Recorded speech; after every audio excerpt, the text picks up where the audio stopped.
সকলের জন্য সমান হবে। কোলাকাটার কথা বলছি না, আমি বলছি ন্যায়ের কথা, ইনসাফের কথা, ইনসাফপূর্ণ শাসনের কথা।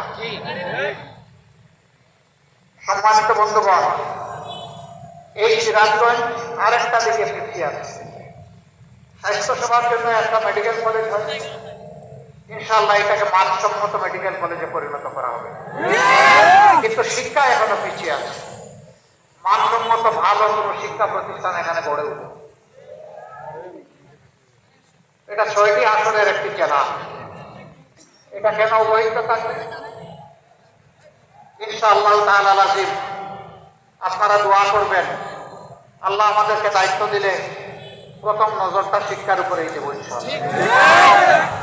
এবং সিরাজগঞ্জে তার শিক্ষার অধিকার থেকে বঞ্চিত, সেই অধিকার সিরাজগঞ্জবাসীকে দাবি করে আদায় করতে হবে না, আপনাদের অধিকার আপনাদের ঘরে পৌঁছে দেওয়া হবে।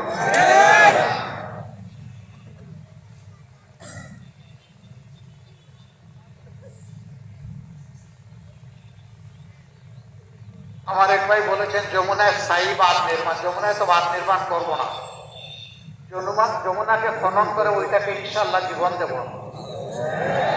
বোধহয় যমুনার স্থায়ী পার বাঁধনের কথা বলছে, প্রয়োজনের কথা বলেছে।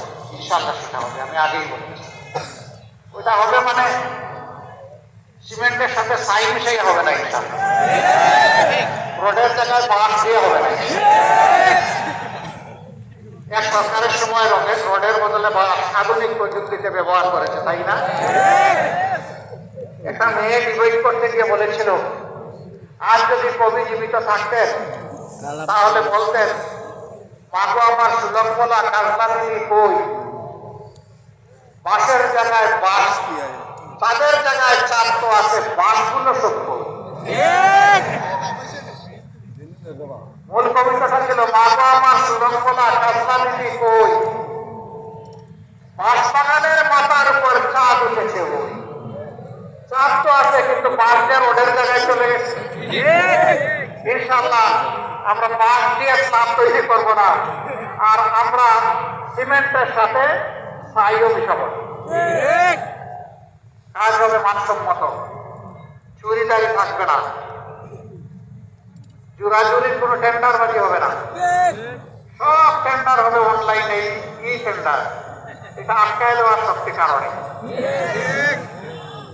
আমরা ফুলের গুঁড়া করে টান দিব, গাছের পাতা নিয়ে টানাটানি করবো না, বড় মাথার কানটা ধরে টান দিব।